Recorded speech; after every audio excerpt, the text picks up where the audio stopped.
بغر کی الکانو دا سلم او سمارټ الکانو دا د جنکو خواته مبوزه کنو یخ اخسر یخ پلوانه کاکا د پلار د ترزیا د پلار د مامازیا د پلار د ماسیلیا خوریا تمون کار راځي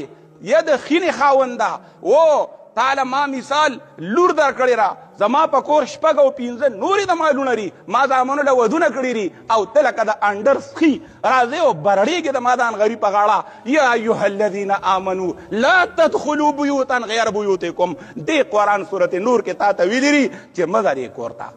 مزه دې کور ته لا تدخلوا بیوتا غیر زنا جوړن تپوس له راتلی شي دا دې منم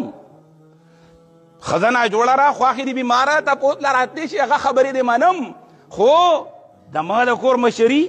د خینو سره ګپ شپ د خینو دپاره سوداګانې خینه په موټر سایکل باندې پله بوتلو دې پله بوتلو غوښې له بوتلو میانو له بوتلو چکرو له بوتلو سیل له بوتلو دا د اوښي ښځه راغه بوځمه دا پلان کې د کور جینکۍ دي ګاډی مې ته ډک کړی دی اختر دی دې سیند ته بوځمه چې دې عید ملن پارټي وکړي اوهو دا کار مه کوه ماله به خټې جوړې کړي الله په دې قرآن کې د خلک ماته وی استاد دا خبرې کوي د قرآن او د حدیث خبره کوه نو دا زه قرآن او د حدیث نه بهر کومه رسول الله سر منګزاو حدیث ته وایم مخکې مې قرآن او حدیث وایم رسول الله سر منګزاو دې کې یو سړی چې ته بهر راغلی او پوه ډېر نه و او په هغه دروازه کې داسې کتل وي جي زما کار دی نبي علیه السلام هغه منګز و سره وه د لرګي منګز به وه یا د هډوکي منګز به وه او را روان شو خو هغه سړی وروستو چې هغه ته وی مخ مې دله په دې منګز ورانه و تا د ما کور کې د نندارې کولو کم حق دی ننداره په پردي کور کې نشته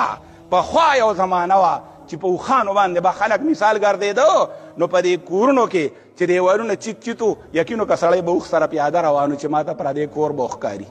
او د مشرانو پابندي به وه دا چې په خره به هم نه سورېږي بره چې کور درته ښکاره نه شي نو د دې نه فسادونه جوړېږي دا پردی سړی دا یو کور ته راغی هغه یو کور ته راغی هلکان کور ته راغلو زه د دې ځکه ملګری نه یم چې قرآن دا ویلي دي چې په ښادۍ کې په واده کې دا بغر کی هلکانو دا سلم او سمارټ هلکانو دا د جینکو خواته مه بوځه که نو عمر صاحب سړي ته وي شیشې ماتی په کلي کې ټپه کوله په کلي کې نو عمر صاحب ورته ویې لکه د زنانو زړونه کمزوري دي مه کوه شیشې ماتی مه وایه په کلي کې ټپې ماله به خټې جوړې کړې زه وایم دا هلکان دا بغر کې را بغر کې چې کورونو ته دا نظیر راځي پردو کورونو ته مه کوئ کنی دا خو که حقیقت وی سوره سوره واقعیات ته وایم نو ما به ځان له هلک سره ګپ شپ جوړ کړي نو چې غر چېرې زما ښځه ورسره لاړه شي ولې دا د پښتو په دې ملک کې شوي نه دي نو یې لکه مه کوه که نه مه کوه پرده مه ماتوه چې کم ځای کې الله ویلي دي چې پرده بعدې به ستا ښه خپلواني زه ښه خپلولي منمه خو خپلولي دې دې ته وایم چې ستا ځمکه ډېره دی او پنځه مرډې ځمکه وله ورکه خپلوان له خپلولي دې دې ته وایم ستا یو 15,000 تنخواه یو 20,000 ورته میاشتې ورکوه خپلوان له خپلولي دې دې ته وایم چې تا کره مثال میخه ده او یو بیزه ده بیزه دې خپلوان له ورکه چېره دې باندې ته ګزاره کوه ستا مثال کاروبارونه دي درې یو کاروبار ته یې خپلوان له ورکه خپلولي ته نه منې وي زه خپلولي منم خو زه انګړ بنګړ د زنانو هغه نه منم چې کم قرآن ویلي دي د هغې پابندي منمه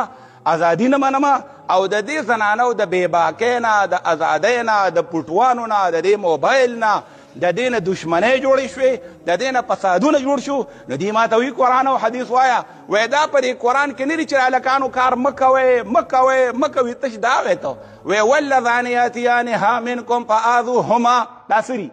دا وایي چې د بدکارۍ د هلکانو څوک کوي نو ویې سېځئ دا وایي چې بدکاري د هلکانو څوک کوي هغه په ګټو باندې وولئ دا دې قرآن کې نه دي دا در ځان وایم واللذان یاتیانها منکم فآذوهما اتاتون الذکران من العالمین دا دې قرآن کې نه دي چې د هلکانو کار کوئ په دې دنیا کې ما سبقکم بها من احد من العالمین دا کار خو ویړو چا کړی نه دی دا خو ډېر سپک کار دی فلما جاء امرنا جعلنا عالیها سافلها